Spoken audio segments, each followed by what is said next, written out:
আল্লামা Jalaluddin Suyuti রাহমাতুল্লাহি আলাইহি যিনি তাফসীরে জালালান লিখেছেন, এই আল্লামা জালালউদ্দিন সুয়ুতী রাহমাতুল্লাহি আলাইহি ঘটনা উল্লেখ করেছেন।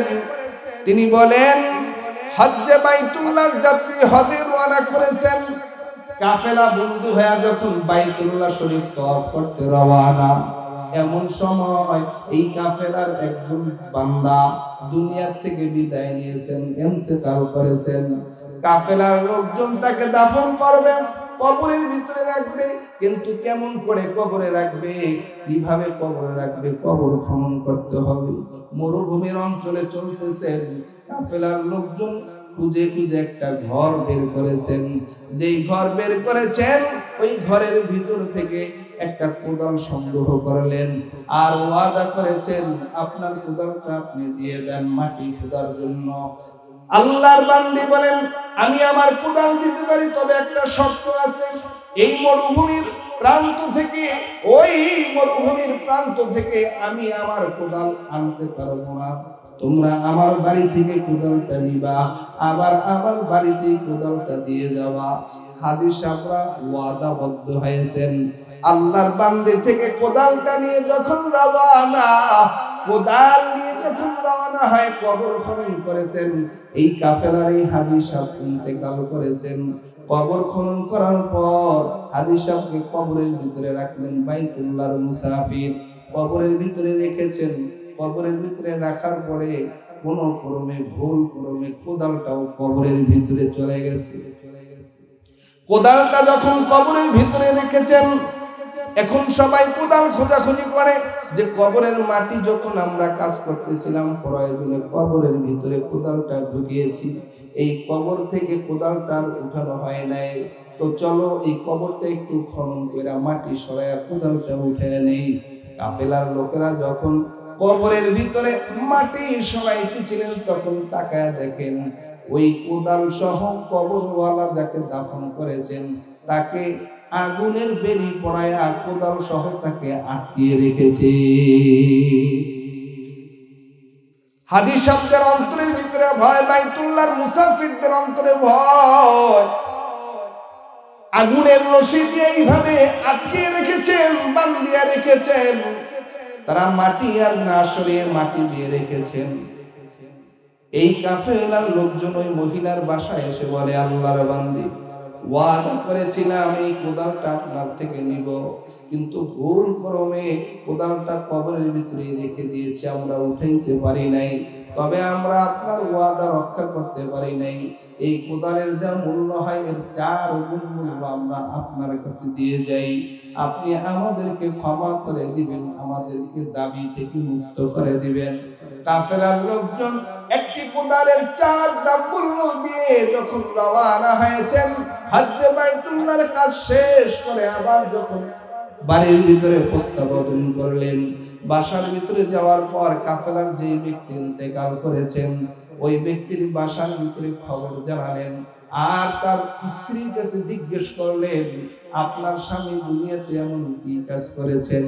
ভালো মন্দ তার কোনো কাজ আছে? নিষেধে ইন্তেকাল করেছেন, তাকে কবরে রাখলাম, কবরের ভিতরে আগুনের রশি দিয়ে তাকে বাঁধিয়ে রাখা হয়েছে। কথাটা বলার পর ঘরের স্ত্রী ডেকে বলে, তাকে আগুনের রশি দিয়ে বাঁধবে না, তাই করবে কি? সে তো তার সহযোদ্ধা একত্রে ব্যবসা করেছেন, তার সহপাঠীর অর্থ সম্পদ তিনি একাই মেরে দিয়েছেন, তার সহপাঠীকে হত্যা করে তার সম্পদ আত্মসাৎ করেছেন। এই ব্যবসার মাল আত্মসাৎ করে ওই ব্যবসার টাকা দিয়ে তিনি বাইতুল্লাহ রওনা করেছেন। কত বলেছিলাম আপনজনদের ওই ব্যবসায়িক ভাইয়ের টাকা আত্মসাৎ করবার দরকার নাই, আমাদের কথা শুনে নাই, তিনি তার ব্যবসায়ী ভাইয়ের টাকা আত্মসাৎ করিয়া এই জুলুম করিয়া বাইতুল্লাহ রওনা হয়েছেন। তার কবরে আগুনের বেরিয়ে আসবে না তো আসবে কি? তার কবরে তো আগুনের বেরিয়ে আসার কথা। হায় হায়, এই যে জুলুম করেছেন, জুলুমের কারণে কবরের ভিতরে আগুন, জুলুমের কারণে কবরের ভিতরে আগুনের বেরিয়ে পড়ে আটকে রাখা হয়েছে। এই যুবক ভাই, কিন্তু বাবারা মনে করেন যে কবরের ভিতরে গেলে আমার মনে হয় সেরে যাব না। কবর এমন একটা ঘর, ওই ঘর দুই অবস্থার ব্যতিক্রম হবে না।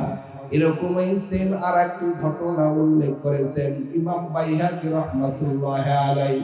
ইমাম বাইহাকী রাহমাতুল্লাহি আলাইহি বলেন, বাইতুল্লাহর মুসাফির হয় রওনা, এভাবেই কাফেলার একজন ইন্তেকাল করলেন। ইন্তেকালের পর তাকে কবরে রাখতে চায়, কবর খনন করেছেন। কবর খনন করার পরে যখন কবরে রাখবেন, কবরের ভিতরে এক অজাগর বড় সাপ এসে হাজির। যেই কবরে খনন করেন, ওই কবরের ভিতরে সাপ এসে হাজির হয়ে যায়। তাকায়া দেখেন বাইতুল্লাহ যায় নাই। ওই বাইতুল্লাহ যাওয়ার আগে তাকায়া দেখতেছেন লোকজন আব্দুল্লাহ ইবনে আব্বাস রাদিয়াল্লাহু তাআলা আনহুকে দেখা যায়। ওই আব্দুল্লাহ ইবনে আব্বাস রাদিয়াল্লাহু তাআলা আনহুকে দেখে তাকে জিজ্ঞেস করলেন, হযরত, আমাদের কাফেলার একজন লোক মারা গেছে, আমরা একে একে 3-4টা কবর খনন করলাম।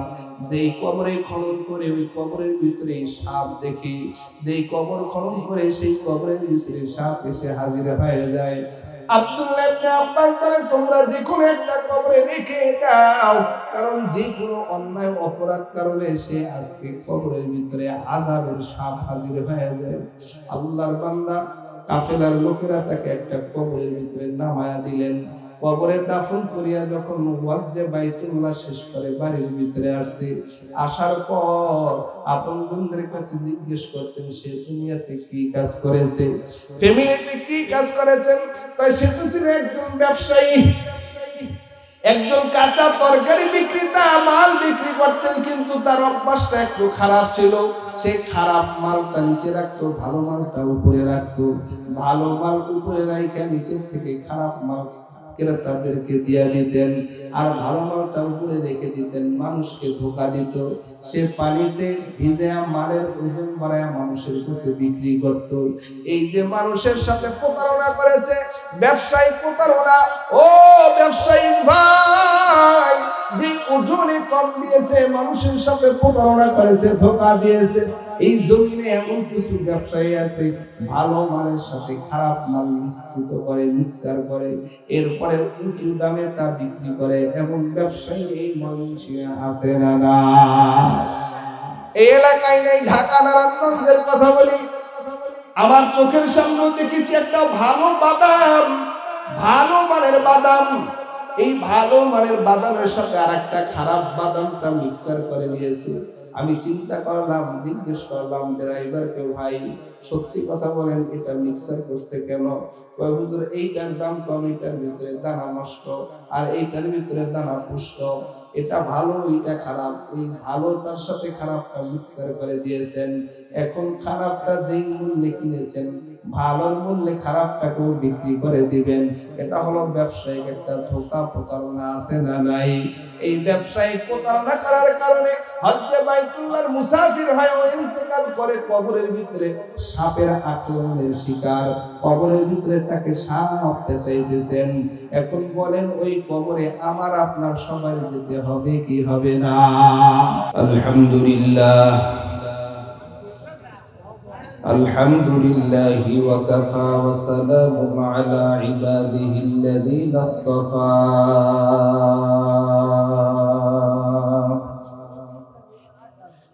وبعد فأعوذ بالله من الشيطان الرجيم. بسم الله الرحمن الرحيم. قل إن الموت الذي تفرون منه فإنه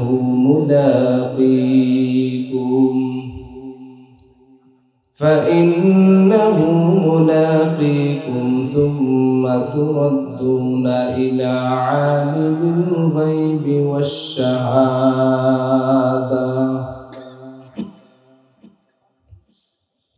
والشهادة فينبئكم بما كنتم تعملون.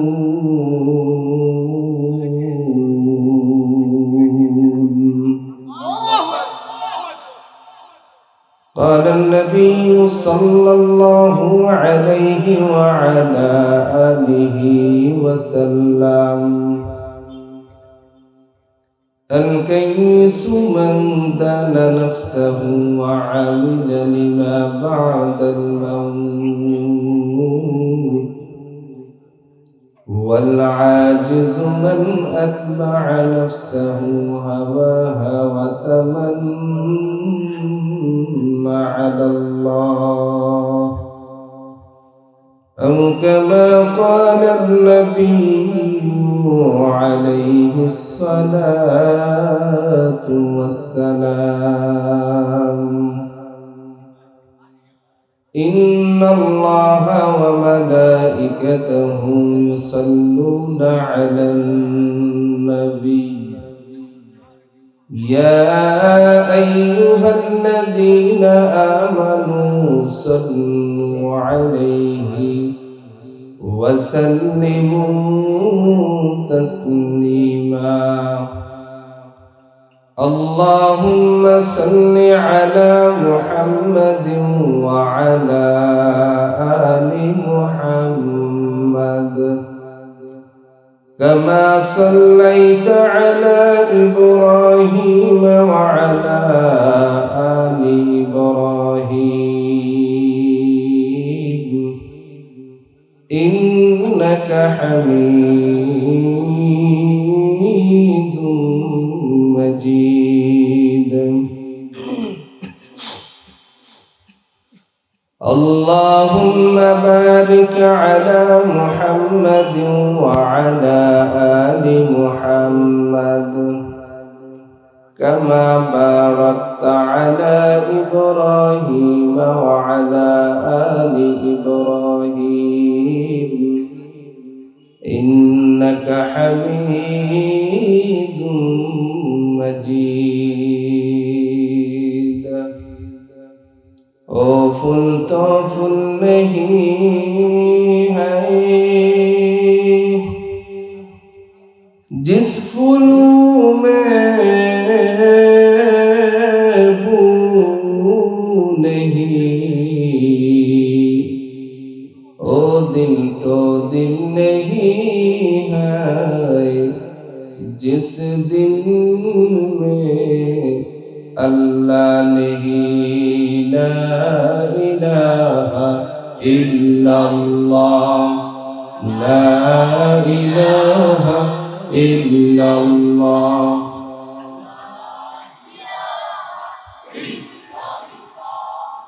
ला इलाहा इल्लल्लाह ला इलाहा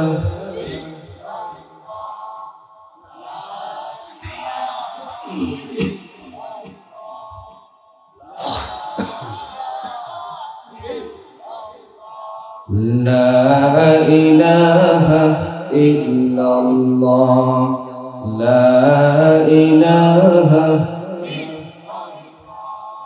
दिन थकीते ला इलाहा इल्लल्लाह बोलो भाई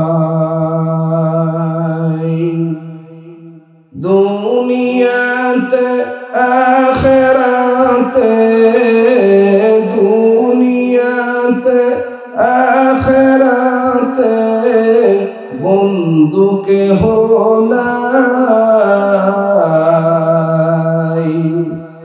दिन थकीते ला इलाहा इल्लल्लाह बोलो भाई बोले ला इलाहा इल्लल्लाह ला इलाहा इल्लल्लाह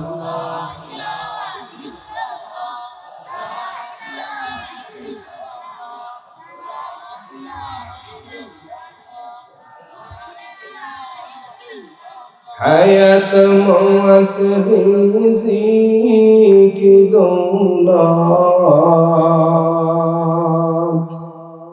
जाहते मान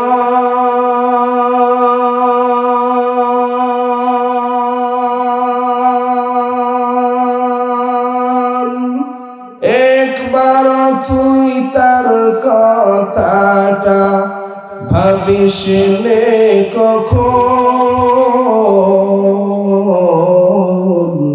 ভাবিস নে কখন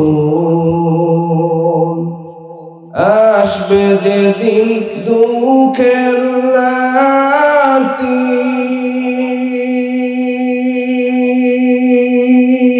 ও নাম হবে সঙ্গের সাথী, এ নাম বিনে দুনিয়াতে, এ নাম বিনে দো জাহানে বন্ধু কেহ নাই। দিন থাকিতে লা ইলাহা ইল্লাল্লাহ বলো ভাই, বলেন লা ইলাহা ইল্লাল্লাহ, লা ইলাহা ইল্লাল্লাহ, লা ইলাহা ইল্লাল্লাহ, লা ইলাহা ইল্লাল্লাহ, লা ইলাহা ইল্লাল্লাহ।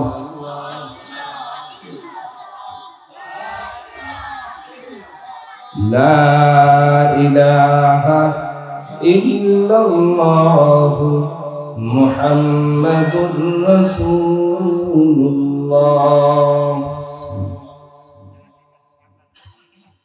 سبحانك لا علم لنا إلا ما علمتنا إنك أنت العليم الحكيم.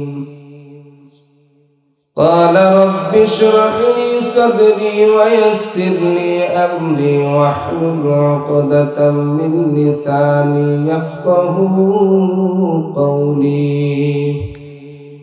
رب زدني علما، رب زدني علما، رب يسر ولا تعسر وتمم علينا بالخير. ميدوره مجبوره أي سيد عالم، ميدوره مجبوره اے سید عالم، دیدار دکھا دے نہیں آواز سنا دو، دیدار دکھا دے نہیں آواز سنا دو. میں صورت یوسف کو نہیں چاہنے والا،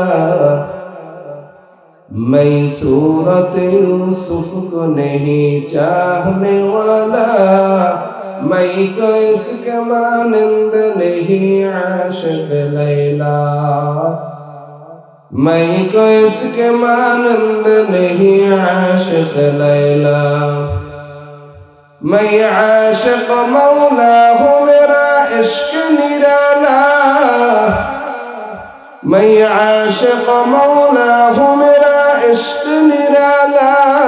یہ جملہ جہاں جس کی تجلی سے اجالا، یہ جملہ جہاں جس کی تجلی سے اجالا. আলহামদুলিল্লাহ। গন্ধপা মাদ্রাসা ও নতুন জামে মসজিদ 29 নং ওয়ার্ড,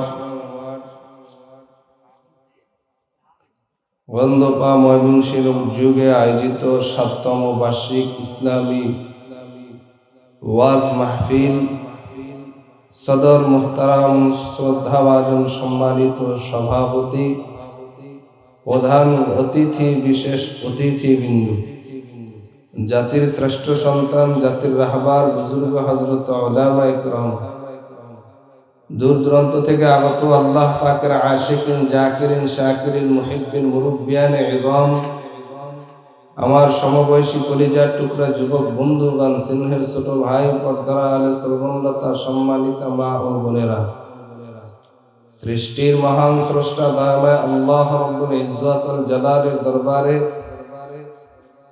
অসংখ্য অগণিত শুকর ও সুজুদ যে রব্বুল আলামিন এই ফিতনা ফাসাদের জামানায় দাওয়াত ও তাবলীগের নিসবতে কোরআন সুন্নাহর ভিত্তিতে সহি তরিকায় মাজালিসুল উলামা, উলামা ইকরামের মজলিস, হাফাতহুমুল মালাইকা, ফেরেশতাদের মজলিস, ওয়া গাশিয়াতুহুমুর রাহমা, রহমত নাজিলের মজলিস, ওয়া নাযালাত আলাইহিমুস সাকিনা, আল্লাহ তাআলার বিশেষ করুণা নাজিলের মজলিসে আসতে পেরে বসতে পেরে খুশি না বেজার? যে যে পরিমাণ খুশি ওই পরিমাণ আওয়াজ দিয়ে কালিমাতুশ শুকর আদায় করে আলহামদুলিল্লাহ। আপনারা যে আওয়াজ দিয়েছেন এতটুকু খুশি না আরো খুশি? সমস্ত প্রশংসার মালিক কে? যারা আলহামদুলিল্লাহ বলতে পারেন না, বলেন না। আপনি কি জানেন গোটা বাংলাদেশের ভিতরে 22 লক্ষ মানুষ আছে বোবা, কথা বলতে পারে না। এই 22 লক্ষ মানুষ শুধু বোবাই নয়, এই 22 লক্ষ মানুষ আবার বধির, কানেও শোনে না। নবীজি সাল্লাল্লাহু আলাইহি ওয়াসাল্লাম বলেন, পৃথিবীর বোবা মানুষ যদি কানে শুনতে পাইতো কথা, তাহলে এর জবাব দেওয়ার জন্য কলিজা ফাইটা মারা যাইত। তাহলে বোবা মানুষগুলো শুধুমাত্র বোবাও না, এরা বধির। আল্লাহ যদি চাইতেন আপনাকে আমাকে সেই 22 লক্ষ মানুষের ভিতরে রাখতে পারতেন কি পারতেন না? যে আল্লাহ জবান দিয়েছেন ওই জবান এখনো বন্ধ করে দিতে পারেন কি পারেন না? তো এই জবান দ্বারা উচ্চ আওয়াজে মহব্বতের সাথে পূরণ সকল প্রশংসার মালিক কে? এই মালিকের নিয়ামতের শুকরিয়া আদায় করে পড়ি আলহামদুলিল্লাহ। লক্ষ কোটি দুরূদ ও সালাম আপনার আমার নবী শ্রেষ্ঠ নবী হযরত মুহাম্মদুর রাসূলুল্লাহ সাল্লাল্লাহু আলাইহি ওয়াসাল্লামের উপর। সকলে জবান খুলে পড়ি সাল্লাল্লাহু আলাইহি ওয়াসাল্লাম। মুহতারাম হাজিরিন, রাত্র গভীর হয়ে গেছে। আপনাদের কি ওয়াজ শুনবার মতন এখনো চাহিদা আছে? একটু কথা বলতে হবে। বলেন, এই পৃথিবীতে কি আমরা একদিন ছিলাম, এখন আছি, ভবিষ্যতে এই পৃথিবীকে পাঠিয়েছেন কে? আবার এই পৃথিবীর থেকে বিদায় করে দিবেন কে? আসলাম কার ইচ্ছায়? যারা বলেন না তারা কার ইচ্ছায় আসছেন? আসলাম আল্লাহর ইচ্ছায়, যাইব কার ইচ্ছায়? এখন আমি আপনাদের কাছে প্রশ্ন করি, জানতে চাই, বলেন মাঝখানের সময়টুকু কাটাইবেন কার ইচ্ছায়? সত্যি কথা বলবেন কি যে এই মাঝখানের সময়টুকু কি আল্লাহর ইচ্ছায় আমরা কাটাইতে পারি? আল্লাহর ইচ্ছায় কাটাইবার জন্যই যুগে যুগে আল্লাহ তাআলা অসংখ্য নবী রাসূল প্রেরণ করেছেন। নবী নবুয়তের দরজা আখিরি নবী বন্ধ হয়ে গেছে। আখিরি নবীর মাধ্যমে নবুয়তের দরজা তালা লাগানো হয়েছে। নবী আসবে না, নবীর উম্মতি মুহাম্মাদের উলামায়ে কেরাম সেই রাহবারি করতেছেন। মানুষ যেন আল্লাহমুখী হয়, মানুষ যেন মাঝখানের সময়টুকু আল্লাহর ইচ্ছায় কাটাইতে পারে। কথা বলেন ঠিক কি না? তো আল্লাহর ইচ্ছায় কাটাইলে আল্লাহ খুশি হয়, আল্লাহর ইচ্ছার বাহিরে চললে আল্লাহ বেজার হয়। এখন সিদ্ধান্ত নিতে হবে দুনিয়াতে কাকে খুশি করব, কাকে বেজার করব। মুহতারাম হাজিরিন, এই পৃথিবীতে আমরা কেউ স্থায়ী বাসিন্দা না। এই পৃথিবীতে আমরা অস্থায়ী বাসিন্দা তথা মুসাফির। এই পৃথিবীটা হলো একটা মুসাফির খানা। এই পৃথিবীর থেকে আমাদেরকে পরকালের সামান সঞ্চয় করে নিতে হবে। আওয়াজ করে বলেন ঠিক কিনা? যারা পরকালের সামান সঞ্চয় করবে তারা এই পৃথিবীর বুদ্ধিমান মানুষ। কথা বলেন ঠিক নেই? তো এই মুসাফির খানায় আসছি কয়েকদিনের জন্য। মুসাফির দুনিয়াতে পথ চলে, বেশি কিছু নিয়ে চলে না। মাত্র 60-70 বছরের হায়াতের জিন্দেগি বলতে না বলতে শেষ হয়ে যাবে। কথা বলেন ঠিক কি না? মুহতারাম হাজিরিন, তো আল্লাহকে রাজি খুশি করতে হবে।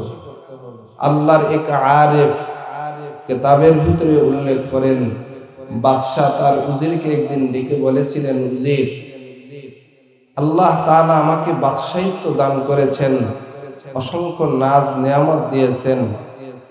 আমার এই বাদশাহীর নিয়ামতের ভিতরে আল্লাহ আমাকে ফলের বাগান দিয়েছেন। পারবে কি তুমি আমার ফলের বাগান থেকে আমাকে সুন্দর সুস্বাদু ফল এনে খাওয়াবে? উজির তো মহা খুশি হয়ে গেছে যে না, আজকে যদি বাদশাকে খুশি করতে পারি তাহলে আমি পুরস্কৃত করবেন বাদশা, আমি পুরস্কার পাবো। তবে বাদশা একটি শর্ত লাগাই দিয়েছেন, আমার ফলের বাগান থেকে তো ফল আনবে, ফলের বাগানের প্রথম সারিতে যে ঢুকবে দ্বিতীয়বার ওই সারিতে ঢোকার সুযোগ পাবে না। যেই সারিতে একবার ঢুকবে সেই সারিতে, সেই কান্দিতে, সেই লাইনে দ্বিতীয়বার আর ঢুকতে পারবে না। এই শর্ত নিয়ে উজির বাদশার আদেশ মানার জন্য রওনা হয়েছেন।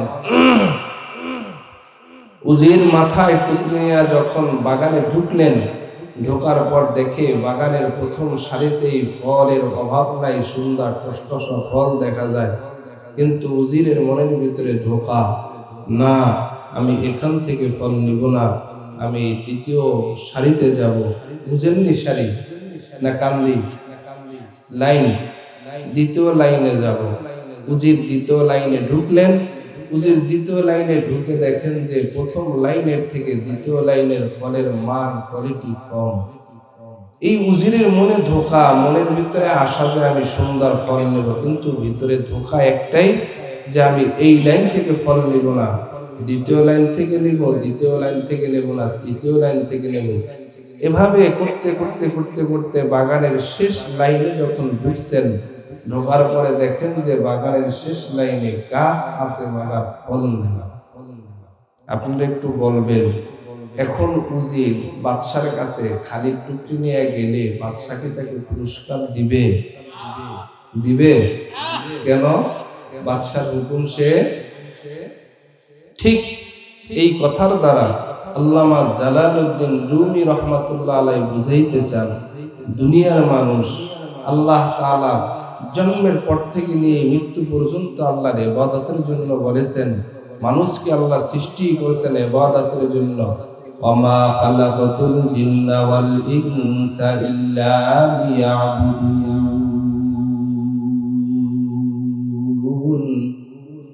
মা খালাকাতুল জিন্না ওয়াল ইনসি বিখাজ ইবাদত ইস্তেমাকসুদ আজহা।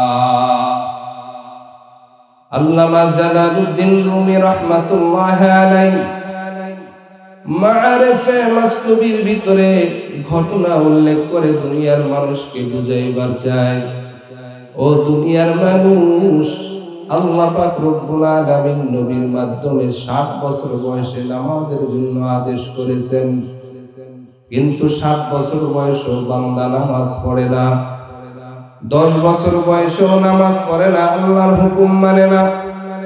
ঠিক বান্দার বয়স যখন 15 বছর হয়েছে, মানুষ বলেছেন, আলেম ওলামা বলেছেন যে যুবক হইতে চলেছ, তুমি নামাজ পড়ো। মেয়ে তুমি বালেগ হয়েছো, পর্দা করো, কিন্তু সে সময়ও পর্দা করে না। বালেগ হওয়ার পরেও নামাজ পড়ে না, পর্দাও করে না। মনের ভিতরে শুধু ধোঁকা, না এখনো সময় হয় নাই, কেবলমাত্র যুবক হতে চলছি। যুবক হতে হতে বান্দার বয়স যখন 30 বছরের কোঠায় চলে গেল, নওজোয়ান যুবক 30 বছর বয়স আল্লাহর হুকুম মানে না, নবীর তরিকায় চলে না। এরপরে বয়স আরো বাড়তেছে, মনের ভিতরে ধোঁকা, না এখনো সময় হয় নাই, এখনো মসজিদে যাওয়ার সময় হয় নাই, এখনো কোরআন পড়ার সময় হয় নাই, নবীর তরিকায় চলার সময় হয় নাই, এখনো দাড়ি রাখার সময় হয় নাই, টুপি মাথায় দেওয়ার সময় হয় নাই। এমনি ভাবে চলতে চলতে বান্দার বয়স যখন 40-এর কোঠায় চলে গেল, ওই সময় ধোঁকা, না এখনো যাব না, কারণ বুড়া হই নাই তো, দাঁত পড়ে নাই, বুড়া হইয়া তারপরে মসজিদে যাব। বুড়া হইলে পরে দাড়ি রাখবো, না না এখনো দাড়ি রাখার সময় হয় নাই, এখনো পর্দা করার সময় হয় নাই। কয়দিন আর দুনিয়াতে বাঁচবো, একটু ফ্যাশন করে চলে যাই, একটু ফ্যাশন করে চলি, মাথার চুল করে একটু চলি, যুবকেরা চুলের সুন্দর কাটিং করে চলে। এভাবে চলতে চলতে বয়স যখন 50 পেরোয়া 60-এর কোঠায় আসছে, 60 থেকে নিয়ে 70 বছর এই জমিনের ভিতরে, এলাকার ভিতরে এমনও বান্দা আছে যে বান্দা 5 ওয়াক্ত নামাজ পড়ে না তো পড়েই না, এমনকি ঈদের 2 ঈদের নামাজও পড়ে না, আছে না নাই? এভাবে করতে করতে মনের ভিতরে ধোঁকা, এমন সময় আল্লাহ পাক রব্বুল আলামিন মৃত্যুর সাকরাত, মৃত্যুর ফেরেশতা পাঠায় দিলেন মালাকুল মউত আজরাইল। ওয়াজাআস সাকরাতুল মাউত বিল হক যালিকা মা কুনতা মিনহু তাহিদ।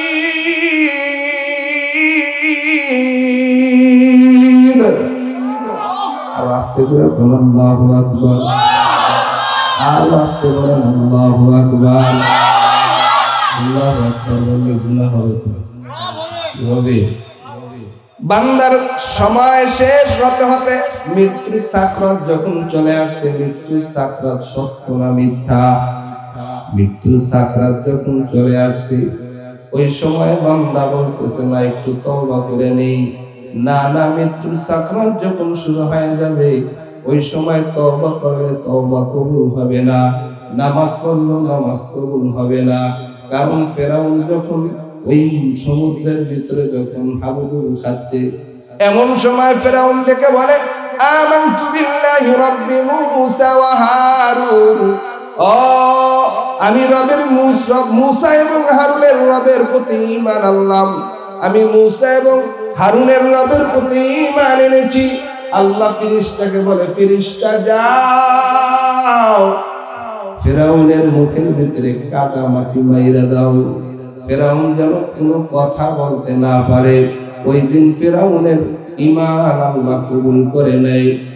ঠিক তদ্রূপ বান্দা যখন মৃত্যুর সাকরাত চলবে ওই দিনও বান্দার ফরিয়াদ আল্লাহ কবুল করবে না। ওই দিন তওবা করতে যাইবেন, তওবা করতে পারবেন না। তবে তওবা করার সময় হলো হায়াতের জিন্দেগির ভিতরে, যৌবনকালের ভিতরে। কথা বলেন ঠিক কি না? আল্লাহ বলেন আমাল হায়াতুদ দুনিয়া ইল্লা মাতাউল গুরুর। দুনিয়া মানুষকে সব সময়ের জন্য ধোঁকা দিতে থাকে, দুনিয়া মানুষকে সব সময়ের জন্য ধোঁকা দেয়। এই দুনিয়ার ধোঁকায় যারা পড়বে তারা আখিরাত বরবাদ করে দিবে। দুনিয়ার ধোঁকায় যারা পড়বে তারা আখিরাতে কিছুই পাবে না। এই দুনিয়া এমন একটা জিনিস, ও যুবক ভাই, ও বৃদ্ধ বাবারা, ও পর্দারের মা, দুনিয়া বোঝা সহজ, কামাই করা কঠিন। কথা বলেন ঠিক কিনা? দুনিয়া বোঝা সহজ, কামাই করবার কঠিন, কিন্তু আখিরাত বুঝতে কঠিন হলো, কামাই করা সহজ, অর্জন করা সহজ। কথা বলেন ঠিক কিনা? দুনিয়া বুঝতে সহজ হলেও দুনিয়া অর্জন করা কঠিন। আপনি বলবেন এই কয় টাকা হলেই ব্যবসা করা যাবে, তবে এটা সহজ কথা শুনতেছেন, স্পিকিং ভাবে আওয়াজ শুনতেছেন, এইভাবে চলো, কিন্তু এই ব্যবসা করতে যে আপনার পরিশ্রম হবে, অনেক কঠিন ব্যাপার। কথা বলেন ঠিক কিনা? এজন্য দুনিয়া বোঝা সহজ কিন্তু অর্জন করা কঠিন। আখিরাত বুঝতে কঠিন হলো, অর্জন করা বড় সহজ। আখিরাতের জন্য একবার যদি কেউ সুবহানাল্লাহর আওয়াজ দেয়, আল্লাহ পাক রব্বুল আলামিন আসমান জমিনের মধ্যবর্তী জায়গা আল্লাহ নেকি দিয়া ভইরা দেয়। আর বলে বলেন সুবহানাল্লাহ। এই যে একটু সুবহানাল্লাহ উচ্চারণ করতে যদিও কঠিন, সহজ করে উচ্চারণ করলে আল্লাহ আমলনামায় আসমান জমিন ভর্তি নেকি লিখে দিবেন। মুহতারাম হাজিরিন, পূর্বের আলোচকগণ ওলামা হযরতগণ ঈমানের বয়ান করেছেন, কিন্তু ঈমান পরিমাপ করার থার্মোমিটার আপনাদের কাছে আসেনি। ঈমান পরিমাপ করার একটা থার্মোমিটার আপনাদের কাছে আসেনি, ময়মনসিংহের বড় হুজুরের কাছে পাইবেননি। ঈমান পরিমাপ করার একটা থার্মোমিটার এই জমিনের ভিতরে আসমানের সূর্যের তাপ কতটুকু এর পরিমাপ করবার একটা যন্ত্র আবিষ্কার হয়েছে। মানুষের শরীরে জ্বর আসে, জ্বর পরিমাপ করার থার্মোমিটার আছে না নাই? ধরে বলেন। মানুষের জমিনের ভিতরে, সমুদ্রের ভিতরে পানি কত মিটার হয়, পানি পরিমাপ করার যন্ত্র আবিষ্কার হয়েছে। গরম পরিমাপ করার যন্ত্র আবিষ্কার হয়েছে। কত ডিগ্রি গতিতে বাতাস চলতেছে, বাতাস পরিমাপ করার যন্ত্র আবিষ্কার হয়েছে। কথা বলেন ঠিক কিনা? জমিনে আল্লাহ ভূমিকম্প দেয়, ভূমিকম্প পরিমাপ করার যন্ত্র আবিষ্কার হয়েছে। ও ময়মনসিংহের মুসলমান, জানতে চাই ঈমান পরিমাপ করার যন্ত্র পাইছেননি? ১৫০০ বছর পূর্বে রাসূল করিম সাল্লাল্লাহু আলাইহি ওয়াসাল্লাম ঈমান পরিমাপ করার যন্ত্র রোড ম্যাপ দিয়েছেন। নবী বলেন ঈমান পরিমাপ করবার জন্য একটা রোড ম্যাপ আমি নবী দিয়ে দিলাম। ইদা সাররাতকা হাসানাতুকা ওয়া ইদা সাররাতকা সাআতুকা ফাআনতা মুমিন। ঈমান পরিমাপ করার যন্ত্র শুনে নাও, ঈমান পরিমাপ করার রোডম্যাপ নিয়ে নাও। যুবক, তোমার ঈমান কি বৃদ্ধি পাইতেছে না কমে যাইতেছে? তোমার ঈমান কি দুর্বল না সবল? ঈমান পরিমাপ করার যন্ত্র নাও, ঈমান পরিমাপ করার রোডম্যাপ। নবী বলেন, কারো কাছে যখন নেকের কাজ ভালো লাগবে আর গুনার কাজ খারাপ লাগবে, ওয়াজ মাহফিল ভালো লাগবে, ওয়াজ মাহফিলের বাহিরে থাকতে তার কাছে খারাপ লাগবে। দিনের ভিতরে নামাজ পড়তে ভালো লাগবে, নামাজ না পড়তে লাগলে অন্তরের ভিতরে কষ্ট জাগবে। যেমনি ভাবে দাড়ি রাখলে মুখে ভালো লাগবে, দাড়ি যদি রাখতে না পারে মনের ভিতরে কষ্ট পাবে। মহিলা পর্দা করতে পারলে বড় ভালো লাগবে, পর্দার খেলাফ হয়ে গেলে মহিলার অন্তরে বড় কষ্ট পাবে। এইভাবে প্রতিদিন নেক কাজ করতে যখন ভালো লাগবে আর গুনাহ কাজ করতে যখন খারাপ লাগবে, রাসূল বলে ফাআনতা মুমিন, তখন তুমি মনে করবা তুমি মুমিন। পক্ষান্তরে যখন তোমার কাছে নেকের কাজ করতে ভালো লাগবে না, গুনার কাজ করতে ভালো লাগবে, ওয়াজ মাহফিলের বাহিরে থাকতে ভালো লাগবে, গীবাত করতে ভালো লাগবে, শিকায়াত করতে ভালো লাগবে, অন্যের দোষ চর্চা করতে ভালো লাগবে, ইমাম সাহেবের দোষ চর্চা করতে ভালো লাগবে, সমাজের ভিতরে ফিতনা ফাসাদ সৃষ্টি করতে ভালো লাগবে, মারামারি কাটাকাটি গালিগালাজ করতে বকাঝকা করতে ভালো লাগবে, তখন তুমি বুঝে নিবা তোমার ঈমান বড় দুর্বল হয়ে গেছে।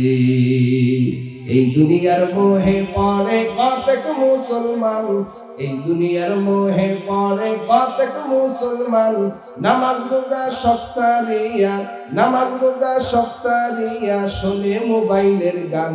ওরা কেমন মুসলমান, ওরা কেমন মুসলমান।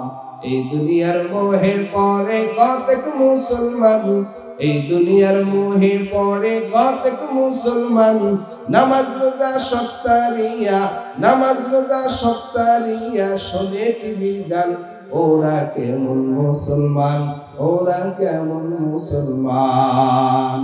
ওয়াজ মাহফিল হইলে কোথাও যাইতে চায় না সে তাই মন, রাত জাগিয়ে দেখে ওরা হিন্দি সিনেমার নাচন। ওয়াজ মাহফিল হইলে কোথাও যাইতে চায় না সে তাই মন, রাত জাগিয়া দেখে ওরা সুন্দরী মাইয়ার নাচন। দুই আঙ্গুলের চিপায় আবার, দুই আঙ্গুলের চিপায় আবার বিড়ি মারে টান। ওরা কেমন মুসলমান, ওরা কেমন মুসলমান। এই দুনিয়ার মোহে পড়ে কতক মুসলমান, নামাজ রোজা সব সারিয়া শোনে মোবাইলের গান। ওরা কেমন মুসলমান, ওরা কেমন মুসলমান। ঠিক কিনা? অনেকে চুপ করে রয়েছে, যারা চুপ করে রয়েছে এরা মনে হয় এই দলের নয়। কইলে নামাজের কথা দেখায় কত অজুহাত, হাতে ব্যথা পায়ে ব্যথা আরো নাকি গিরাইবা আছে না নাই? মসজিদের সামনে দিয়া যুবক হাইটা যায়, ইমাম সাহেব ডাক দেয়া কয় যুবক ভাই আইন মসজিদে আইন। যুবক ডাক দেয়া কয় হুজুর কাপড়টা ভালো না। কথা কোন ঠিক না? ইমাম সাহেব বলে ভাই আপনার কাপড় বিসমিল্লাহ বলিয়া তিনবার ধুইলে পাক হয়ে যায়। যুবক ডেকে বলে হুজুর কাপড় পাক হইলে হবে কি, আমার শরীরেই ভালো না, শরীরেই না পাক আছে না নেই? কইলে নামাজের কথা দেখায় কত অজুহাত, হাতে ব্যথা পায়ে ব্যথা আরো নাকি গিরাইবাত। রুকু সিজদা করতে নাকি, রুকু সিজদা করতে নাকি মাজায় লাগে টান। ওরা কেমন মুসলমান, ওরা কেমন মুসলমান। পীর পূজা আর মাজার পূজা চলছে দেশটা জুড়িয়া, শিরক বেদাত ভণ্ডামিতে দেশটা গেছে ভরিয়া। পীর পূজা আর মাজার পূজা চলছে দেশটা জুড়িয়া, শিরক বেদাত ভণ্ডামিতে দেশটা গেছে ভরিয়া। গাজার কলকি টান মারিয়া, গাজার কলকি টান মারিয়া দেখায় খাজার শান। ওরা কেমন মুসলমান, ওরা কেমন মুসলমান। হাকিকত সে তু দুনিয়া বেখবর है, दुनिया की नुमाइश पर नजर आए। नमी गुयम के आज दुनिया जुदाबार, बाहर कारे के बाशी बात दावार। इससे दुनिया आज खुदा गाफिल बुदन, मैं तमाशो नकरा हो फर जिंदगान। आब दर किश्ती हलाके किश्ती आस, अब अंदर जीर किश्ती पुष्टि आ। ময়মনসিংহ জেলার মুসলমান, ও যুবক ভাই, ও বৃদ্ধ বাবারা, আমি আপনাদের সামনে এমন একটা ওয়াজ করতে চাই, যেই ওয়াজ হলো পৃথিবীর জমিনের শ্রেষ্ঠ ওয়াজ। যদিও আমি বলেছি পৃথিবীর জমিনে শ্রেষ্ঠ ওয়াজ, এই শ্রেষ্ঠ ওয়াজ আমার কথা না, এই শ্রেষ্ঠ ওয়াজের কথার ধারক বাহক হলেন মহানবী হযরত মুহাম্মদুর রাসূলুল্লাহ সাল্লাল্লাহু আলাইহি ওয়াসাল্লাম। নবী বলেছেন, উম্মত ওয়ালান নবিয়্যু সাল্লাল্লাহু আলাইহি ওয়াসাল্লাম কাফা বিল মাউতি ওয়াইজান, কাফা বিল মাউতি ওয়াইজান। নবী বলেন পৃথিবীর জমিনে সর্বশ্রেষ্ঠ ওয়াজ হলো মৃত্যুর কথা স্মরণ করা। রহমতের নবী বলেন মৃত্যুর কথা স্মরণ করা পৃথিবীর সর্বশ্রেষ্ঠ ওয়াজ। কাফা বিল মাউতি ওয়াইজান, মৃত্যুর ওয়াজ হলো সর্বশ্রেষ্ঠ ওয়াজ। যেই উম্মতি মুহাম্মাদীর কলিজার ভিতরে মৃত্যুর স্মরণ থাকবে, হে মুমিন, ওই যুবক, ওই যুবতী, ওই মহিলা, ওই বৃদ্ধ আর বৃদ্ধার দ্বারা কোনো অন্যায় অপরাধ হতে পারে না। কথা বলেন ঠিক কি? যার অন্তরে থাকবে মৃত্যুর স্মরণ, সে কারো গালি দিবে না। যার অন্তরে থাকবে মৃত্যুর স্মরণ, সে কাউকে হত্যা করবে না। যার অন্তরে থাকবে মৃত্যুর স্মরণ, সে সুদ খাবে না, সুদের সাথে সম্পর্ক রাখবে না। যেই নারীর অন্তরে থাকবে মৃত্যুর স্মরণ, ওই নারী কখনো বেপরদায় চলবে না। যেই নারীর অন্তরে থাকবে মৃত্যুর স্মরণ, ওই নারী কখনো স্বামীর অবাধ্য হবে না। কথা বলেন ঠিক না? এ যুবক, যার অন্তরে থাকবে মৃত্যুর স্মরণ, ওই যুবক কখনো অন্যায় অপরাধে লিপ্ত হবে না। গভীর রাতে মোবাইলের ভিতরে অশ্লীল বেহায়াপনার নাচ গান দেখবে না। যেই যুবকের অন্তরে মৃত্যুর স্মরণ থাকবে, ওই যুবক দ্বারা কোনো অপরাধ সংগঠিত হবে না। ওই যুবক অন্য নারীর সাথে পরকীয়ায় লিপ্ত হবে না। আর যেই নারী পরকীয়ায় লিপ্ত হয়, সেই নারীর অন্তরে যদি মৃত্যুর স্মরণ থাকে, ওই নারীও পরকীয়া করবে না। আছে না নাই পরকীয়া? এর মানে মৃত্যুর স্মরণ নাই। মৃত্যুর স্মরণ যদি থাকে, বান্দা কখনো অপরাধ করতে পারে না। কারণ এই জমিনে আল্লাহ পাঠিয়েছেন, এই জমিন থেকে একদিন বিদায় হতে হবে, কি হবে না? বিদায় করে দিবেন কে? মৃত্যুবরণ করতে হবে। হে মুমিন, মৃত্যুর লাশ আমাদের সামনে আসে, কিন্তু এখান থেকে শিক্ষা গ্রহণ করি না। মরব তো কি নিয়ে মারা যাবে, মৃত্যুবরণ করব তো কি নিয়ে মৃত্যুবরণ করব। আপনাদেরকে দুইটা মেডিসিন দিয়া যেতে চাই। যেই বান্দা বান্দি এই দুই মেডিসিন মেনে নিবে, ওই বান্দা বান্দি পরকাল শান্তি, কঠিন জাহান্নামের আগুন থেকে মুক্তি পাবে। দুইটা মেডিসিনের ভিতরে এক নম্বর মেডিসিনের নাম হলো পাক্কা ঈমান। দুই নম্বর মেডিসিনের নাম হলো সাচ্চা আমল। এক নম্বর মেডিসিনের নাম হলো পাক্কা ঈমান।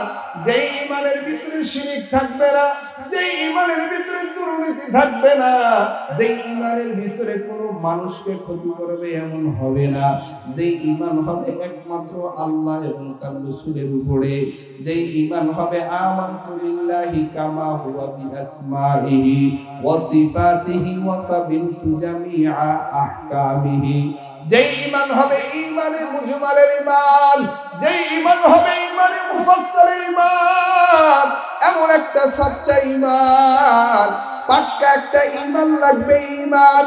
কারণ আল্লাহ বলেছেন ঈমানদার আর মুসলমান ব্যতীত আল্লাহর জান্নাতে যেতে পারবে না। আল্লাযীনা আমানু বিআয়াতিনা ওয়া কানু মুসলিমিন।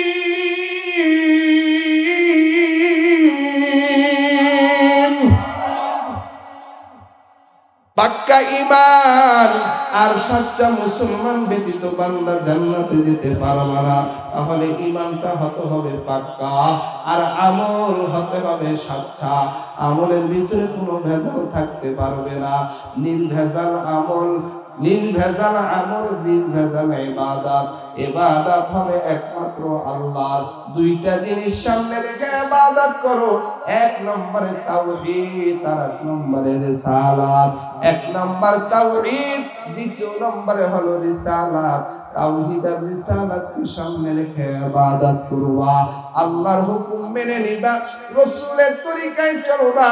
আল্লাহর হুকুম আর নবীর তরিকায় যখন ইবাদত হবে, এই ইবাদত হবে একমাত্র পরিপূর্ণ ইবাদত, কামিল মুকাম্মিল ইবাদত। কোনো লৌকিকতা থাকবে না, রিয়া থাকবে না, মানুষ দেখার কোনো ইবাদত থাকবে না। ইবাদত হবে একজনের, তিনি কি? কবরের প্রথম রাতটা কেমন হবে রে মুমিন?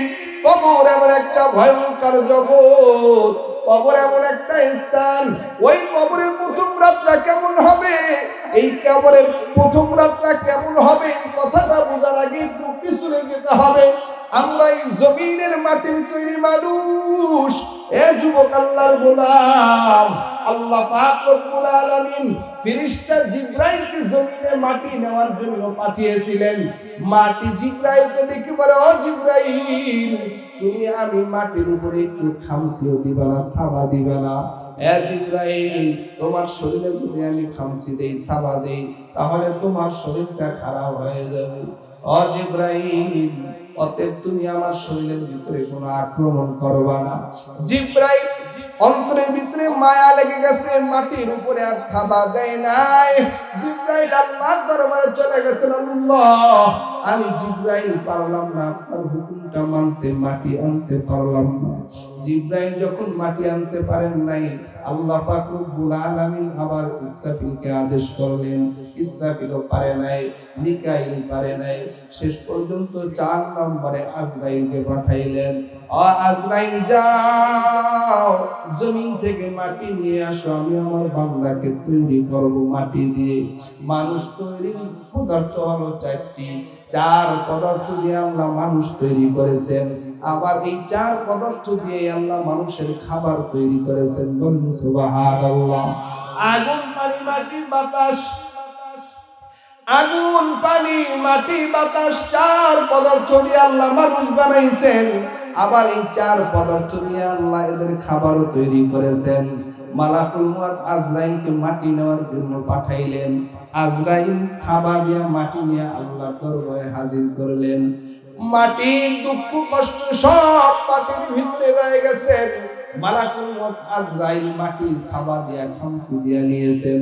এই হাতের খামচি দিয়া যে মাটিটা নিলেন, এই মাটির ভিতরে রং বিরঙের মাটি চলে গেছে।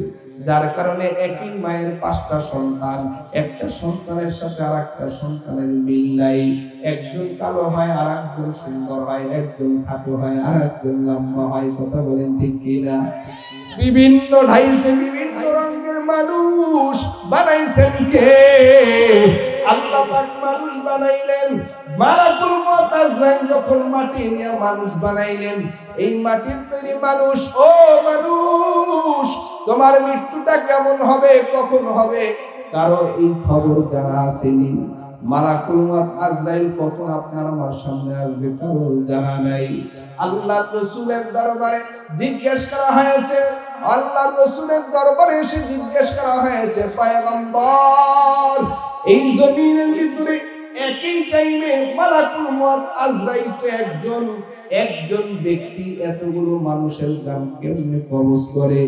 এই বাংলাদেশে 10 জন, আমেরিকায় 50 জন, আবার আরেকটা দেশে 10 জন, থাইল্যান্ড 10 জন, ভুটান 5 জন, এভাবে একই টাইমে পৃথিবীর বিভিন্ন অঞ্চলে মানুষ মারা যায় কি যায় না? একই টাইমে এতগুলো মানুষ মারা যায়, যে আজরাইল একা কেমনে জান কবজ করে? একটা প্রশ্ন আছে না নাই? কিভাবে এই আজরাইল জানটা কবজ করে? আল্লাহর রাসূল বলেন, ও আজরাইল, মানুষ তো জানতে চায় তুমি একা আজরাইল মালাকুল মউত এত মানুষের জান কিভাবে কবজ করো? মালাকুল মউত আজরাইল বলে, পয়গম্বর, আমি একা জান কবজ কেমনে করি জানেননি? ও নবী আমার, আপনার সামনে যদি একটা পেয়ালার ভিতরে পিপিলিকা রেখে দেওয়া হয়, আপনি যদি ইচ্ছা করেন একটা পিপিলিকা মারতে পারবেন। আবার যদি ইচ্ছা করেন 100-200 পিপিলিকা হাতের ভিতরে নিয়ে মেরে ফেলবেন। বলেন, মেরে ফেলা যাবে কি যাবে না? একটা পেয়ালার ভিতরে যদি পিপিলিকা রাখা হয়, আর এই পেয়ালার থেকে যদি ইচ্ছা হয় 1000 পিপিলিকা মাইরা ফেলাইলো, 1000 পিপিলিকা মরে যাবে। আবার যদি ইচ্ছা হয় একটা মারবো, তো একটাই মারা যাবে। ঠিক পয়গম্বর, গোটা দুনিয়ার মানুষের সব নামগুলো বাইবেটা সহ আমি আজরাইলের সামনে একটা গাছের পাতার ভিতরে লিপিবদ্ধ করা আছে। ওই গাছের পাতার ভিতরে যখন লিপিবদ্ধ থাকে, মানুষ যখন মারা যায়, মানুষ মারা যাওয়ার 40 দিন পূর্বে ওই গাছের পাতাটা হলুদ বর্ণ হয়ে যায়। মানুষ মারা যাওয়ার 40 দিন পূর্বে গাছের পাতাটা হলুদ বর্ণ হয়ে যায়। ও ময়মনসিংহের মুসলমান, ও পর্দার আলের মা, এ নওজোয়ান যুবক ভাই, অন্তরের কানটা লাগায় কথা শুনো। হেদায়েতের মালিক আমার আল্লাহ। কখন কার কথায় হেদায়েত আসে বলা যায় না। অন্তরের কানটা লাগায় শুনবে ভাই। এই জমিনের ভিতরে আল্লাহ পাক রব্বুল আলামিন যত মাখলুকাত সৃষ্টি করেছেন, মাখলুকাতের ভিতরে কেবলমাত্র মানুষের আল্লাহ শ্রবণ শক্তি দান করেছেন 2টা। অন্য সব মাখলুকের শ্রবণ শক্তি হলো একটা। বাহ্যিক দৃষ্টিতে যত মাখলুকাত আমরা দেখি, সবাই একটা শ্রবণ শক্তি দিয়ে শোনে। শুধুমাত্র মানুষের ভিতরে শ্রবণ শক্তি 2টা। একটা হলো কান দিয়া শোনা, আর একটা হলো অন্তর দিয়া শোনা। কথা বলেন ঠিক কিনা? অন্তরের কান দিয়া শোনো, বাহ্যিক দৃষ্টিতে কান দিয়া আলোচনা শুনবা না, অন্তরের কানটা লাগায় শুনো। মানুষ যখন মারা যায়, ও যুবক ভাই, ও বৃদ্ধ বাবারা, ও পর্দার আলের মা, মানুষ যখন মারা যায়, মারা যাবার 40 দিন পূর্বে গাছের পাতাটা হলুদ বর্ণ হয়ে যায়। যখন গাছের পাতাটা হলুদ বর্ণ হয়, মানুষের ভিতরে তার পরিবর্তন আসিয়া যায়। মানুষের ভিতরে এমন আবেগী কথাবার্তা চলিয়া আসে যে মানুষ ডাক দিয়া বলে, আদরের সন্তান, আমি কয়দিন দুনিয়াতে থাকি জানি না, তবে আমার ব্যবসাটা তুমি একটু দেখে রাখো, ওরকম আছে না নাই? ঠিক যখন 40 দিন থেকে কমতে কমতে মাত্র 3 দিন বাকি থাকে, কয়দিন? যখন মানুষের হায়াতের 3 দিন বাকি থাকে, জানা নাই কখন মরণের ডাক আসে। তবে ওই পাতাটা হলুদ বর্ণ হতে হতে যখন 3 দিন বাকি থাকে, 40 দিনের 3 দিন, এই 3 দিন যখন বাকি থাকে, তখন ডেকে ডেকে বলে, আদরের সন্তানেরা, সন্তানদেরকে ডেকে বলে, আপনজনদেরকে ডেকে বলে, তোমরা এটা দেখে রাখো, আমার ওই ছোট ছেলেটাকে দেখে রাখো। খাবার সামনে আসে কিন্তু খাবার খেতে পারে না। কথা বলেন ঠিক কিনা? মরে গেলে যখন আমি হয়ে যাব লাশ, বন্ধু বান্ধব ফিরে যাবে তখন আমার পাশ। মরে গেলে যখন আমি হয়ে যাব লাশ, বন্ধু বান্ধব ফিরে যাবে তখন আমার পাশ। কেউ বলবে বাস কাটো অতি তাড়াতাড়ি, কেউ বলবে মাটি দিয়ে যাব কখন বাড়ি, কেউ বলবে বাঁশ কাটো অতি তাড়াতাড়ি, কেউ বলবে মাটি দিয়ে যাব কখন বাড়ি। আজ আমি জীবিত বলে সবাই আমার আপন, মরার পরে সঙ্গী হবে শুধু সাদা কাফন, মরার পরে সঙ্গী হবে শুধু সাদা কাফন। মরে গেলে যখন আমি হয়ে যাব লাশ, বন্ধু বান্ধব ফিরে যাবে তখন আমার পাশ। আল্লাহু আকবার। ভাই আমার, ওই হলুদ পাতাটা পরবার 3 দিন আগ মুহূর্তে খাবার বন্ধ হয়ে যায়, বান্দার সামনে খাবার আসে খেতে পারে না, মন চায় না যে খাবার খাবে, খেতে পারে না। কথা বলেন ঠিক কি না? কথাবার্তা আবেগী হয়ে যায়, বিবিকে ডাক দেয়, সন্তানদেরকে ডাক দেয়। মাঝে মাঝে এই মৃত্যুর 3 দিন আগে 2 দিন আগে আপনজনদের দিকে এরকম তাকায়া থাকে। ওই রাখাল দেখে বলে বিপদের সময় ওই গভীর কূপের ভিতরে তাকে আল্লাহর দরবারে দোয়া করেন, আল্লাহ এই জমিনে আমার মা বাবাকে আমি এত মায়া করি, মহব্বত করি, আমি আমার মা বাবার মুখে খাবার না দিয়ে আমি সন্তানের মুখে খাবার দেই। ও আল্লাহ, আমার এই আমল কি তোমার দরবারে পছন্দ হবে না? আমার সন্তান আমার পা ধরে কান্না করে, আব্বু খাবার দাও, ক্ষুধার্ত অবস্থায় আছি, কিন্তু আমি আমার সন্তানকে খাবার দেই নাই।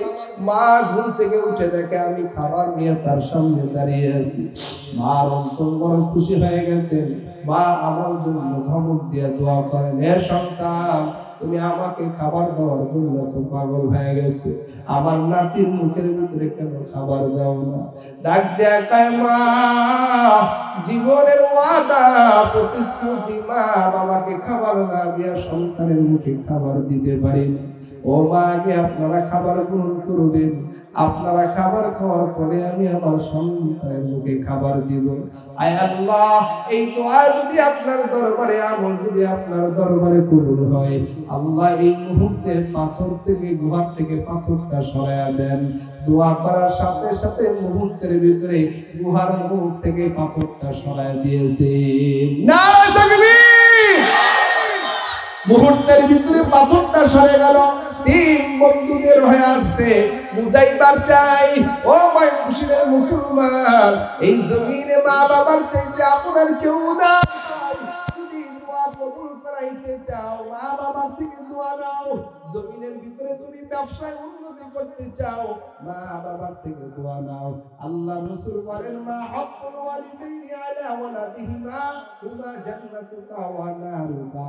মা বাবা সন্তান তোমার জন্য জান্নাত, মা বাবা তোমার জন্য জাহান্নাম। এই যুবকরা ওই মা বাবার মনে কষ্ট দিও না, এই যুবকরা ওই মা বাবার মনে কষ্ট দিও না। এই যুবক ভাই পায় ধরে বলি, ওই মা বাবার মনে কষ্ট দিও না। কত যুবক ময়মনসিংহ থেকে নিয়ে ঢাকার শহর ফেলার বাসায় ভাড়া করিয়া থাকে, স্ত্রী সন্তান নিয়ে আরামে থাকে, গ্রামের বাড়ি ময়মনসিংহের মা বাবার খবর নেয় না। এই শীতের ভিতরে 1 লোটা পানি গরম করে দিবে, দেওয়ার মতো লোক পাওয়া যায় না। কথা বলেন ঠিক কিনা? এ যুবক ভাই, ওই মা বাবার সাথে সুন্দর আচরণ করো। জমিনে যদি মা বাবার থেকে দোয়া নিতে পারো, তাহলে তুমি বাইতুল্লাহর ইমাম হয়ে যাইতে পারো। এ যুবক ভাই, এই কারণে যারা বিয়া করো নাই, তারা একটা কাজ করবা, নেককার বিবি ঘরের ভিতরে ঢুকাইবা। নেককার বিবি যখন ঘরের ভিতরে ঢুকবে তখন 3টা লাভ হবে। 1 নম্বর লাভ হলো নেককার বিবি স্বামীর খেদমত করবে। 2 নম্বর, নেককার বিবির দ্বারা নেক সন্তান জন্ম নেবে। 3 নম্বর, নেককার বিবির মাধ্যমে এই জমিনের ভিতরে শ্বশুর শাশুড়ি খেদমত পাবে। পক্ষান্তরে বদকার বিবি যদি ঘরের ভিতরে আসে, যারে তারে বিয়ে কইরা ঘরে আনবে না রে যুবক, যারে তারে বিয়ে কইরা প্রেম কইরা থেকে লাভ করে ঘরে ঢুকাইবা না, কারণ বদকার মেয়ে ঘরে ঢুকলে তিনটা ক্ষতি হয়। এক নম্বর ক্ষতি হলো স্বামীর খেদমত পাইবা না, দুই নম্বর ক্ষতি হলো নেক সন্তান জন্ম দিবে না, তিন নম্বর ক্ষতি হলো এই নেক বদকার বিবি শ্বশুর শাশুড়ির খেদমত করবে না। আওয়াজ করে বলেন কথাটা ঠিক কিনা?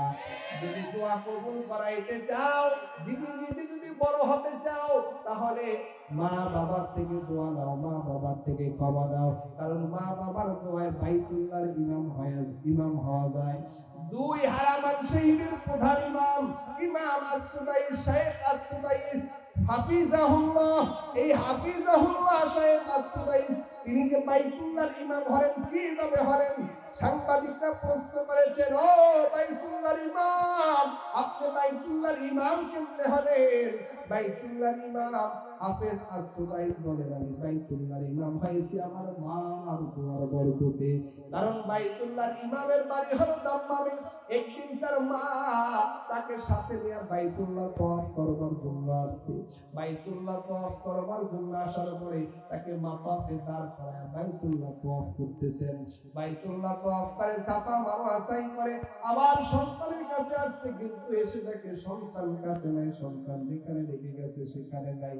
হাফেজ আস-সুদাইস, ইমাম আস-সুদাইস বাইতুল্লাহর ইমাম বলেন, আমি তাকায় দেখি সাফা মারওয়ার প্রান্তরে কিছু বাচ্চারা খেলাধুলা করে, আমি খেলার মজা পাইয়া ওই বাচ্চাদের সাথে মিশে গেলাম। আমার মা মাতাফে আসিয়া আমাকে তালাশ করে, সুদাইসি নাই, কোথায় সুদাইসি? মা গুসা হইয়া রাগ হইয়া বাইতুল্লাহর দিকে তাকায় বলে, বাইতুল্লাহর মালিক আল্লাহ, আমার সন্তান আমি পাই না, আল্লাহ আপনি দয়া কইরা মায়া কইরা সুদাইসিকে আপনি বাইতুল্লাহর ইমাম বানায় দেন। কারণ ইমাম হারায় না, মুসল্লি হারায় যায়, ইমাম হারায় না, মুক্তাদি হারায় যায়। ওই মায়ের দোয়ার বরকতে ইমাম আস-সুদাইসি বলে যে মায়ের দোয়ার বরকতে আল্লাহ আমাকে বাইতুল্লাহর ইমাম বানায় দিবেন। এই জন্য যুবক ভাই ও বৃদ্ধ বাবারা, যার মা নাই বাবা নাই, সপ্তাহে একদিন হইল মা বাবার কবরের কিনারায় যাও। আর যার মা বাবা আছে তারা মা বাবার থেকে দোয়া নাও, ক্ষমা চাও, মা বাবার সাথে বেয়াদবি করিও না। কারণ জমিন থেকে মা বাবা হারায় গেলে বুঝবা মা বাবা কত বড় নিয়ামত, মা বাবা কত বড় নিয়ামত। এই জমিন থেকে হারায় গেলে বুঝবা মা বাবা কত বড় নিয়ামত। এই কথাটাই আমার শেষ কথা, মনোযোগ সহকারে শুনিও, বাস্তব কথা বইলা যায়। মা বাবা কত বড় নিয়ামত, অবশ্যই শুধু মা হারাইছে সেই বুঝে, আসলে কেউ বুঝবে না। আল্লাহর বান্দা, আমার এই কিছুদিন পূর্বে কয়েক বছর আগে আমি ঠাকুরগাঁও মাহফিলে গিয়েছিলাম, রানী শঙ্কর এলাকা। কেউ লড়াচড়া করেন না। এ যুবক ভাই, ওই রানী শঙ্কর মাহফিলে গেলাম। সৈয়দপুর বিমানবন্দরের বিমান থেকে নামিয়া আমাকে তারা রিসিভ করে এমন একটা যুবকের বাসায় উঠাইলেন। ওই যুবকের বয়স হইল 30-35 বছর বয়স হবে। ওই যুবক সন্তান আমার সামনে মেহমানদারির জন্য খাবার এনেছেন, খাবার খাবো, এমন সময় তাকায় দেখি দুইটা বাচ্চাও সামনে আছে। একটা বাচ্চার বয়স হইল 5 বছর, আর একটা বাচ্চার বয়স হইল 7 বছর। এই দুইটা বাচ্চা দেখি একটা কাঁচের গ্লাস ফালায় দিল, পানি ফালায় দিয়েছেন। আমি বললাম, ভাইজান এই বাচ্চা দুইটা একটু ভিতরে দিয়ে দেন, কারণ বাচ্চাদের পানি ফালায় দিল, বিছানা ভিজে গেল।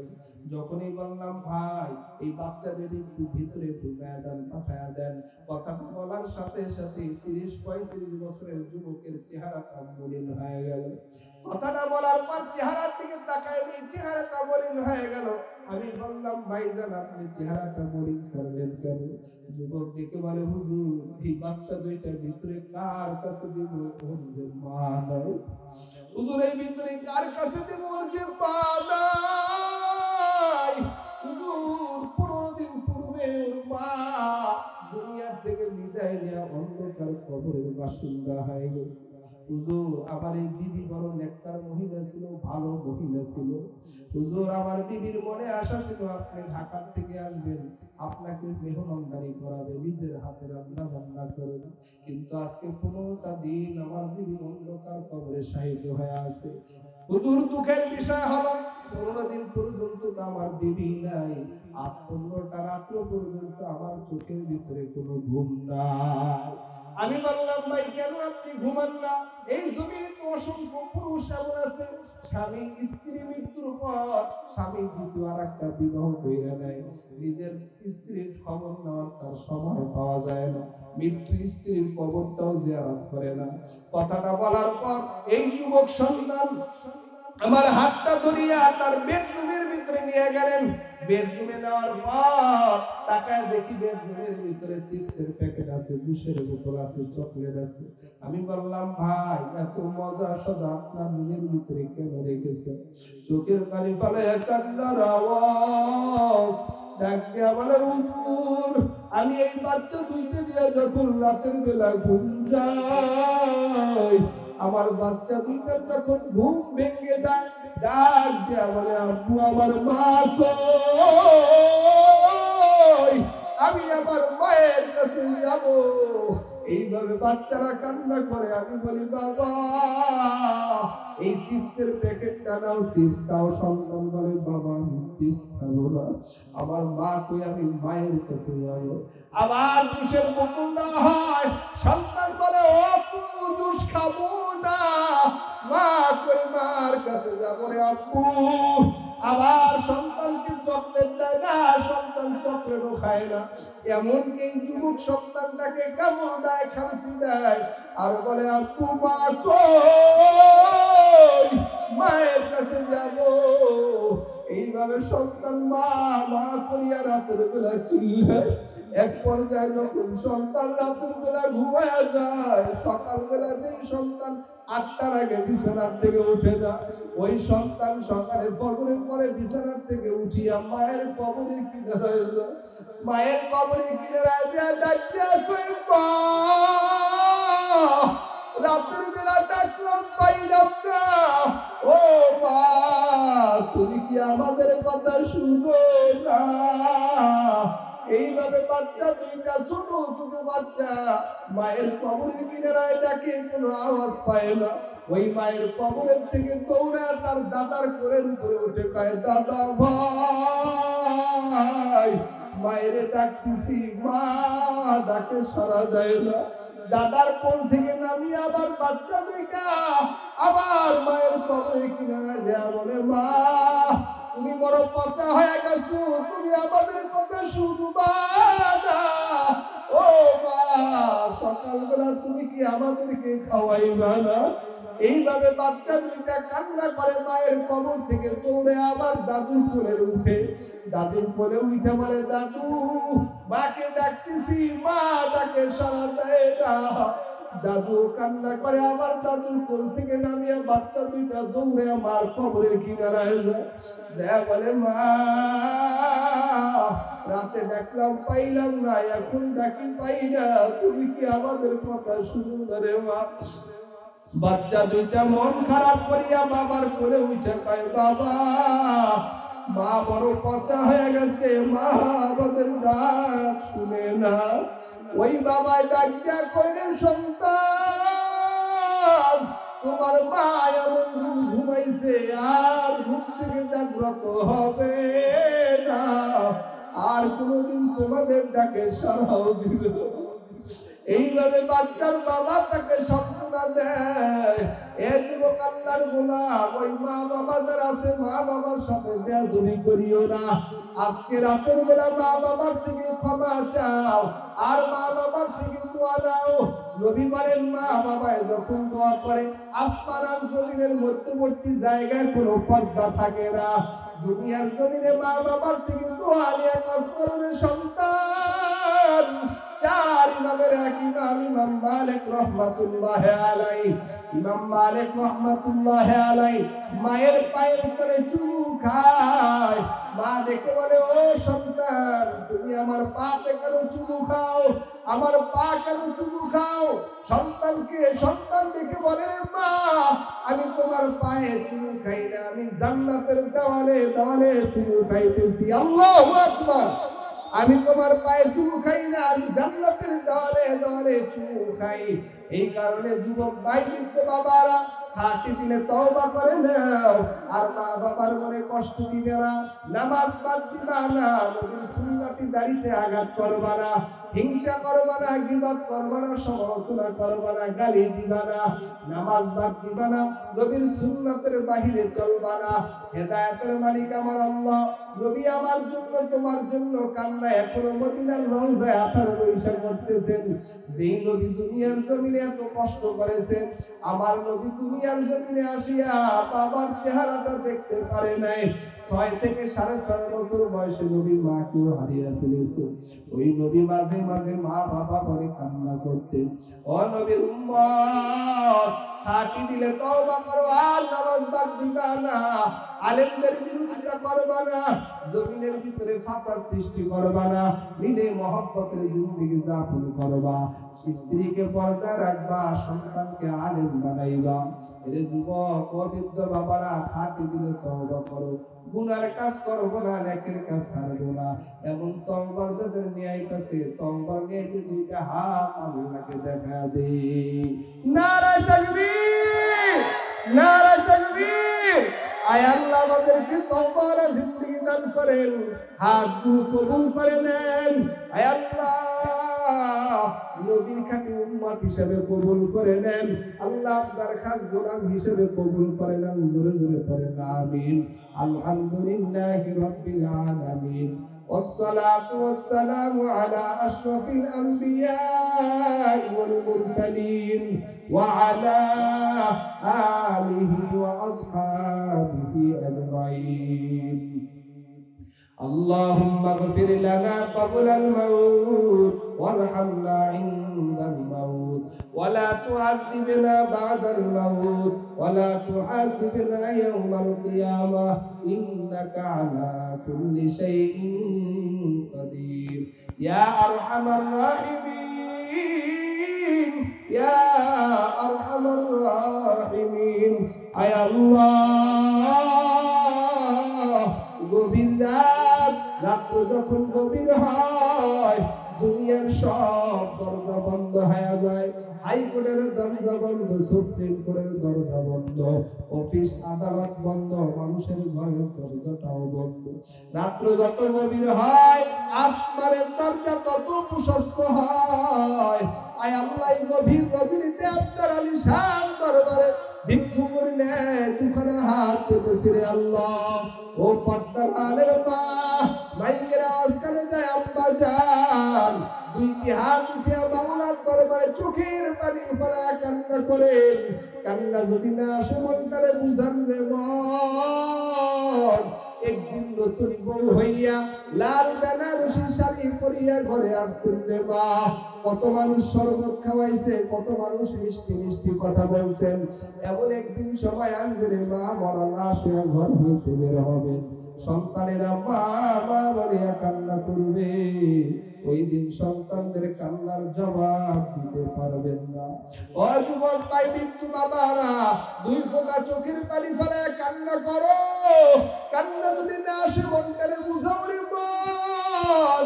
আল্লাহ নিষ্পাপ অবস্থায় দুনিয়াতে পাঠাইছেন। বুঝবান হওয়ার পর কত গুনাহ করলাম, কত অপরাধ করলাম। গুনার কোনো অন্ত নাই, গুনার কোনো সীমা নাই। তোমার আমার অপরাধের খবর দুনিয়ার কেউ জানে না। মা বাবার অপরাধের খবর সন্তান জানে না, সন্তানের অপরাধের খবর মা বাবা জানে না। ইমামের গুনার খবর মুক্তাদি জানে না, মুক্তাদির গুনার খবর ইমাম জানে না। স্ত্রীর গুনার খবর স্বামী জানে না, স্বামীর গুনার খবর স্ত্রী জানে না। আহকামুল হাকিমিন আমার আল্লাহ সবার গুনার খবর জানেন। ওই কিয়ামতের ময়দানে গোপন গুনাহ দেখায় আল্লাহ লজ্জা দিয়েন না। আল্লাহ আপনি আমাদের গুনাহগুলো যেভাবে গোপন রেখেছেন, এই গোপনের মাধ্যমে চিরদিনের জন্য ক্ষমা করে দেন আল্লাহ। দয়ার মালিক, এখন মুনাজাত শেষ হয়ে যাবে, মানুষগুলো যার যার বাড়ির কিনারায় চলে যাবে। কেউ বাড়ির কিনারায় যাইয়া মা বলিয়া ডাক দিবে, মা ঘরের দরজাটা খুলিয়া দিবে। কেউ বাবা বলে ডাক দিবে, বাবা ঘরের দরজাটা খুলিয়া দিবে। এই জায়গায় এমন বান্দা আছে, অনেকের মা নাই, অনেকের বাবা জমিনের ভিতরে নাই। ও মা হারা সন্তানেরা, বাবা হারা সন্তানেরা, ওই মৃত্যু মাকে মা বাবার চেহারাটা কি মনে পড়ে না? এত নিষ্ঠুর কেন হয়েছে রে এতিম? ও কবর থেকে ডেকে ডেকে বলে আদরের সন্তান, আজকে যেই বাড়ির ভিতরে ঘুমা ওই বাড়ির মালিক আমি একদিন ছিলাম, আজকে যেই জমিনের ফসল খা ওই জমিনের মালিক আমি একদিন ছিলাম। বাবাই ডেকে ডেকে বলে আদরের সন্তান, আমি বাবাই কুড়ির মতন কাজ করিয়া মাথার গাম্বায় ফালাইয়া সন্তান তোমার মুখে হাসি ফুটাইবার জন্য রাত নাই দিন নাই কত পরিশ্রম করেছি। এর সন্তান আজকে 3টা টুকরা মার্কিন কাফনের কাপড় বেচায়া এই কবরে রেখে গেল, একটু বাবার খবর নিতে পারো না। মায় ডেকে ডেকে বলে আদরের সন্তান, আমি মা নেতুরের মতো প্রস্রাব পায়খানা পরিষ্কার করে তোমাকে লালন পালন করেছি। তোমার প্রস্রাব পায়খানা দেখে কত মানুষ নাকে কাপড় লাগাইছে, কিন্তু আমি মা কোনদিন নাকে কাপড় লাগাই নাই। এ সন্তান 5 টুকরা মার্কিন কাপড়ের কাপড় বেচাইয়া কবরে রেখে গেল, একটু বার খবর নিতে পারো না। আয় আল্লাহ, তাকে দেখেন কার আদরের সন্তান কবরে, কারো আদরের বিবি অন্ধকার কবরে, কারো বিবির আদরের স্বামী অন্ধকার কবরে। আল্লাহ, যার মা নাই বাবা নাই সন্তান নাই বিবি নাই স্বামী নাই স্ত্রী নাই, আয় আল্লাহ যারা দুনিয়ার মাঝে কবরে চলে গেছে তাদের কবর আপনি জান্নাতের বাগান বানায়া দেন আল্লাহ। মা বাবা যারা দুনিয়াতে বেঁচে আছে হায়াত বাড়ায়া দেন, মা বাবার খেদমত করে দুনিয়ার মধ্যে থেকে জান্নাত কামাই করবার তৌফিক দিয়ে দেন। আয় আল্লাহ, আজকের এই মাহফিলকে হেদায়েতের জন্য কবুল করে নেন আল্লাহ। আপনি আমাদের সবাইকে আপনার হুকুম দেন, নবীর তরিকায় চলবার তৌফিক দিয়ে দেন। ও দয়ার মালিক, এলাকায় যত কবরস্থান আছে সকল কবরবাসীর কবর জান্নাতের বাগান বানায়া দেন।